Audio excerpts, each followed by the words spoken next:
Et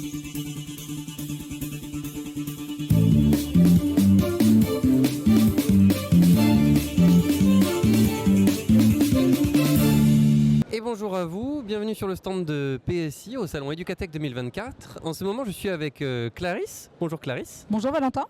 Est-ce que, dans un premier temps, vous pouvez vous présenter ? Alors, je suis à l'heure actuelle chef de projet collège numérique au département de Vendée. Ça veut dire que je suis en charge des projets, tous les projets numériques au sein du département. D'accord.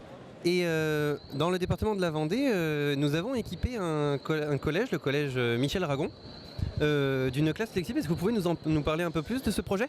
Alors, effectivement, l'enseignante qui s'appelle Charline Walliard nous avait contacté pour nous expliquer quel était son besoin, qu'elle avait envie de travailler sur la flexibilité, et entre autres sur une application que vous avez mis en place.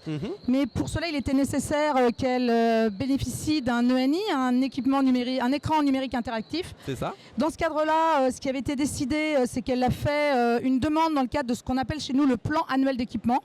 Et le choix de la collectivité a été de l'accompagner sur le sujet et de lui permettre de bénéficier de cet équipement que vous avez installé. Et ça lui a permis de travailler sur la flexibilité dans sa classe à partir du mobilier, mais également de cette application que vous développez.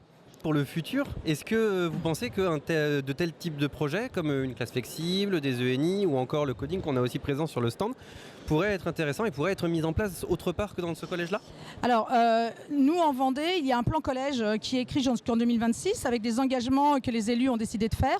Par contre, il existe dans ce plan collège différentes actions, des actions sur l'inclusivité, l'ouverture vers le monde, la citoyenneté, la transition écologique, et avec des axes dans le cadre duquel les enseignants peuvent s'engager dans des projets pédagogiques que la collectivité suit ou non.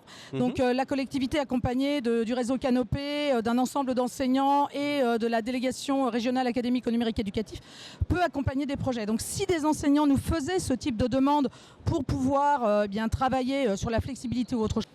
Et la toute dernière question que j'aimerais vous poser, c'était que pensez-vous de l'accompagnement de PSI dans ce type de projet ? Alors là, j'admets que même si tout s'est fait autour d'un pot de miel et que les abeilles, depuis la nuit des temps, nous accompagnent, en tout cas, jusqu'à maintenant, on a toujours eu un relationnel très agréable avec vous. Et c'est vrai que vous avez permis aussi d'initier des choses dans d'autres collèges, comme le collège Jacques Laurent, où vous aviez prêté une serre connectée.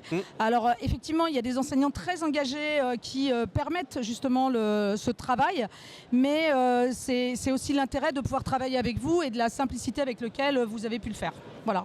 Eh bien, merci beaucoup pour votre temps, en tout cas. De rien. Merci à vous, en tout cas, d'avoir permis à ces élèves qui étaient heureux, je pense, aussi de montrer ce qu'ils savent faire. Et puis, c'est l'encouragement des pratiques de chacun qui permet à chacun de travailler ensemble. Bah, parfait. Si les élèves étaient contents, ça nous va. Merci beaucoup. Merci beaucoup à vous. Et je vous dis donc à la prochaine pour une nouvelle interview.